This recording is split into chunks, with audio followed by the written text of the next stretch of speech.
Hello everyone and welcome to the gameplay demo of Offrole. This was a Humber 2019 capstone project and was actually showcased at the Level Up 2019 showcase in downtown Toronto. Yeah, so this was the project I made for that, and it's actually a MOBA. So for any of you that are not too sure what a MOBA is, MOBA stands for Multiplayer Online Battle Arena, and basically it's games that are similar to Dota 2, if you've ever heard of that, or League of Legends. I know that one's pretty popular. And a lot of the stuff in this game are actually modeled off those very popular games, which is quite interesting. Real quick, you can also play this game on simmer.io. I'll leave that down in the description down below. And if you're here for my portfolio, you can also just click the play button at the very top of the page and it'll take you straight to the game as well. Okay, so let's jump into Offrole. So this is a loading screen here, and we'll see that there's a couple buttons that we can click. I ended up just going into settings quick and just lowering the volume, but if I were to raise that, see the volume is going to come back. I'm just going to leave that at the lowest for now, just because it's going to distract a little bit.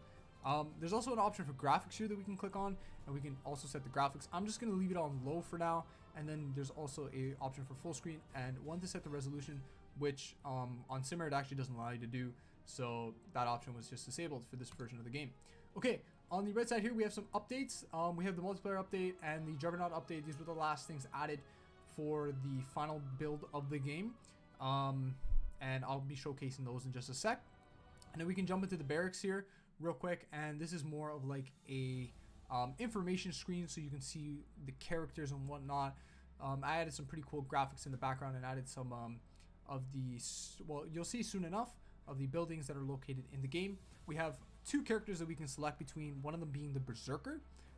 He is more of a damaged auto attack based character, which is kind of cool. We have his stats here on the left and his abilities, which we can go through real quick. And then before I do that, I'm going to jump over to the Juggernaut real quick. He's another character added into the game. Again, we have an overview of all his stats and abilities just on this left side here on this panel.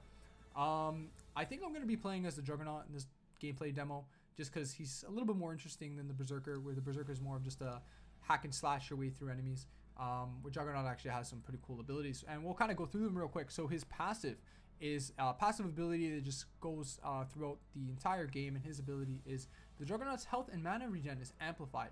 Okay, and we'll jump into that a little bit later. And then his Q ability is, so when you press Q on the keyboard, it's actually going to fire a spear, dealing damage to the target.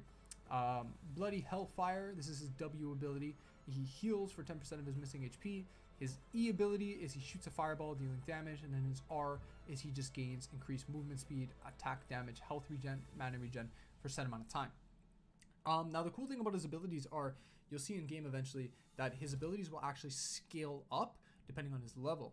So if we click on the play button here, it's going to take us to this login screen. Now, considering that this is on, this is an OpenGL build of the game, and it's actually on Simmer, the servers actually aren't working, even though they say here that they are online.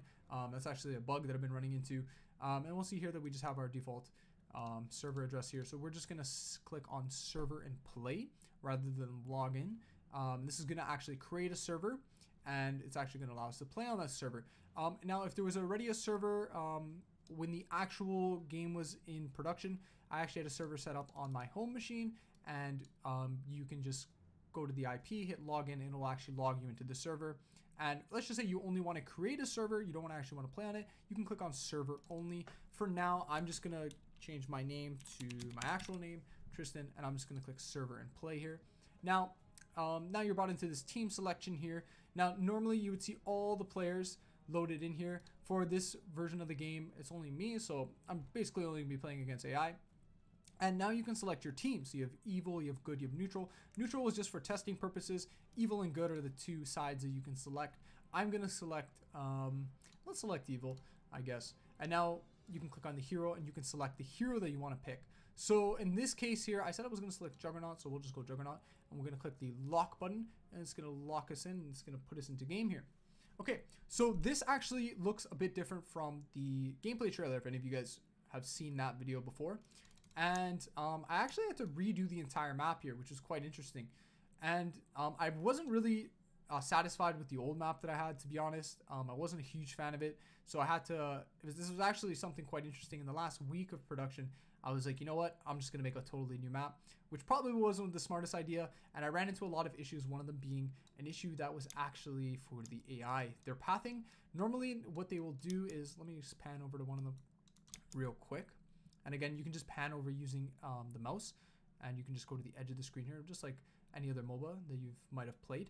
You can see here that the AI would sometimes, it would lose its pathing and it would start pathing into the forest here. But what actually happens is that he's going to path along this path here, and we'll see another one there, until eventually they get to this meeting point here. And this is going to happen for both sides. So eventually they meet up somewhere around there. We'll see that in action in just a bit once I walk over there. Okay, so we have this shopkeeper here. We can click on him. We can see here in the bottom right corner, we have a gold icon here. And we have a couple items we can buy. Sadly, these items won't update as the game progresses. These are the only items in the game right now. And I was actually planning on adding more, but due to time constraints, this is all I was able to get in. Okay, so I'm going to click on sword here, and I'm going to click buy, and we'll see that that's going to get added to my inventory here. And if you saw real quick, at the bottom left corner here, our attack damage is actually going to increase. So I'll buy another sword here because I have 20 gold. And then we'll see there, boom, it's going to go up to 80. And again, we can grab these, drag these over, and we can sell it back to him for 5 gold. So I'm just going to do that just like that. Not very efficient, but, you know, it is what it is. And our gold here will increase as we kill some minions. I'm going to buy some health potions here, and there's also mana potions as well. You know, maybe I'll buy one of each. Okay, now we can click around the screen here, and this will guide our character. And we can also click on the map here, and it will also ping to that position, and our character will begin to walk there. But I just want to, just the MOBA player in me just likes to click around. Here's our nexus here, otherwise known as our main tower. And if that gets destroyed, then the game is over. And these here are turrets. So these here are actually friendly turrets.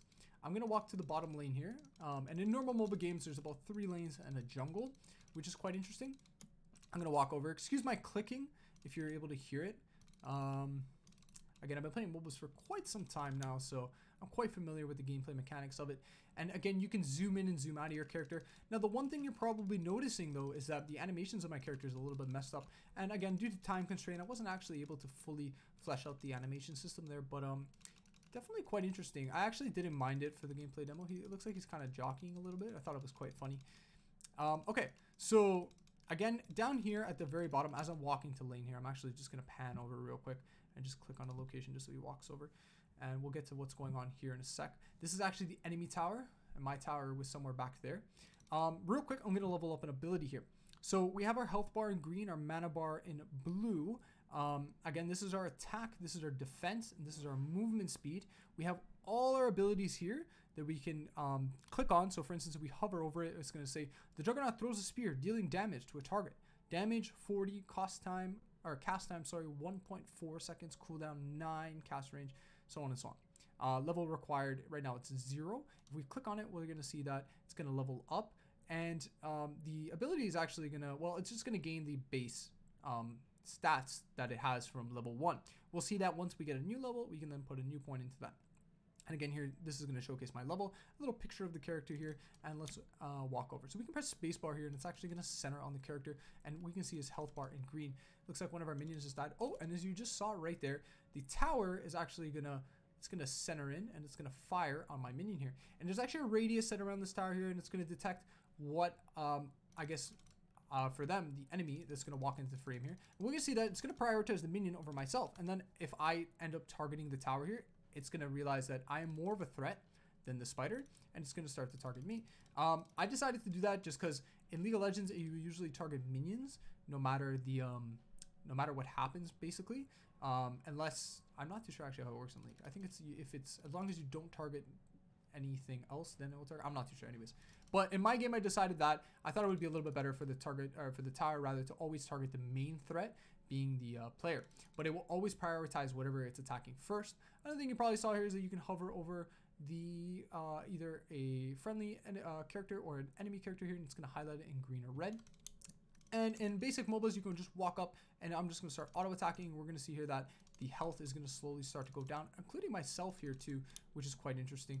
And you know what? Let's show off this Q ability. So another cool thing is that the minions kind of act the same way as the towers. If they're being threatened by something, that's dealing more damage, then it's going to prioritize that target. So for instance, I'm doing 22 and auto attack here. So it's going to prioritize me over the spiders, which are only doing, I think, a little bit less, 22. And we'll see here that a minion towards me is only going to do 1 damage, and that's because it has to calculate my armor as well. And these minions are actually going to get stronger the longer the game goes on. And actually, I set it up so that the more towers that fall, that's actually what's going to increase the difficulty of the minions. Another thing you probably just saw real quick was that my gold went up there, and I added actually a mechanic that you have to last hit the minion in order to get gold. That's another mechanic that I actually took over from League of Legends that was quite similar. So for instance, I didn't last hit there. It was actually the spider who got the last hit. So let me attempt to last hit this guy here. Oh, and I see, I guess I messed up again. So maybe I'm not too good at my own game. Let's showcase an ability here, but we can do see that no matter what happens, my level is going to go up. So I'm going to press Q here. And we're going to see this little indicator is going to pop up here. And let's wait for this guy to come in frame. I'm just going to click on him, and he's within range. It's going to fire off this lightning bolt here, and it's going to strike the enemy here, the enemy minion. We can see that this minion seems to be a little sidetracked here from the tower. And I'm just going to go face with the tower here, so I'm going to just slap it. And you can see that the tower is going to be dealing some insane amount of damage to me, so 68 a hit. But a cool thing is that my health regen is going to start kicking in. If you remember my passive from before, it's actually going to regen health over a set amount of time. So we can see here that after a certain amount of time, my health is going to go up by 10 every time. And if I were to get a level here, we can also see that I can then put a new ability into my E, which would also be another health. Or I can click this potion here, and we can see that my health is going to go up. Okay, I'm just going to disregard the tower. This is something you can do in MOBAs too. So if I just walk past the tower here. But the whole point of the game is that you want to eventually destroy the towers. And another thing is that I actually can't destroy the next tower. Oh, it looks like my minions are actually getting through here. So maybe let's go help them out. Now, I actually can't target the second tower in line here, which is somewhere about here on the screen. You can't see it because of the fog of war, which I'll get into in just a bit. Until the first tower goes down. Let's see if I'm able to last it there. There's a lot of minions here, so I don't think I'll be able to. No. Now, these towers will still fire, but I actually won't be able to deal damage to them. Oh, I did 108 there. It's actually quite a bit. All right, maybe let's walk into the jungle. So we'll get the leveling up in a sec. The second I'm able to actually kill a minion, which it doesn't seem I'm able to because I don't think I'm very good. But in the bottom left here, there's also a chat bar you can add, or type to rather, and you can say certain things. So hello, and it's going to say it to team. There's also an option to say /all, and it will also say it to all the players, not only on your team. So it looks like we ran into a camp here, which is quite interesting. And in standard MOBAs, we have what's called the jungle, and there's actually usually 5. It's usually a 5-on-5 game, but there's only 3 lanes, which is quite interesting. So you usually send 1 player to each lane, 2 actually to the bottom lane, and then 1 guy is called the jungler. So I wanted to keep the same type of formula. And again, we can walk up to these guys here, and I just killed them. I got 15 XP, and these guys actually aren't too strong, but they will level up as time goes on. And we'll see here that I just actually gained a level. So what should I do? So if we hover over this here, it's actually going to show new updated damage here. So now it's showing 40. I think I'm going to put a point into, let's go healing here, I think that might not be too bad. And oh, here we go. We got another camp over here. So let's go do this one. And then I'm going to showcase one last thing, I think. I'm going to one-shot that guy there. They're going to do some damage. You see where I press E and then click on myself. I'm going to heal for a portion. And I'm just going to take out this guy here. Boom. And yeah. Okay, so I'm just going to walk through the river now. Let's head over to the mid lane. And let's see what our minions are up to. And the cool thing is that my character here actually uses A-star pathfinding. So it's going to always find the shortest path, no matter where I click. And it's going to path towards there. I was actually doing a lot of research into the League of Legends pathfinding system, and it's something kind of similar, but they actually use, I'm not actually quite 100% sure what they use. I think it's a version, or it's something very similar to A-star pathfinding, but the way characters path in League of Legends is slightly different. It's quite interesting. So I wanted to kind of keep that same formula. Okay, so I'm just going to do something that's probably not the smartest, and I'm just going to go absolutely face tank with this tower here, and I'm going to be able to get some hits in, but it's obviously doing more damage to me. I'm going to cast an ability on it, do some more damage, but it doesn't seem like I'm winning this fight. We can see now that my abilities are on cooldown here, and I'm actually not going to be able to use them. And now I've died. This is another little bug I've been running into. I found it was quite funny, though. He seems to be kind of floating back here until he hits something, and then he's going to stop. But the one interesting thing is after 9 seconds here, we're going to see that we're actually going to respawn at our base here. So just like in any other standard MOBA, let's just wait for this to finish, and boom. And now we'll see that if I hold down space, I'm going to be back at the base, and I can talk to the shopkeeper again. I don't know, let's buy some more swords, I guess, or something like that, just to increase my damage. Okay, so that's pretty much it. That's pretty much Offrole. It's a pretty interesting game, I gotta say. It's again, very heavily inspired by games like Dota or League of Legends in that case, and definitely you can definitely see that in the gameplay, which is quite cool. I was very interested in those games, and I really wanted to see exactly how they were made, because I always thought to myself, you know, I play a lot of League, but how exactly is this game made? So I thought, why not, for my first passion project, kind of take a deeper dive. And the cool thing is I actually understood a lot about not only how to develop a type of game like this, but also I understood a lot more about League of Legends itself, which was quite interesting. Yeah, so besides that, that's pretty much it.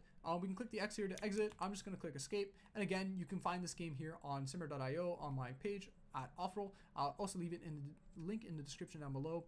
And along with that, you can also go to my page here, and you can check out other games I made like Goblin Attack and more to be coming soon.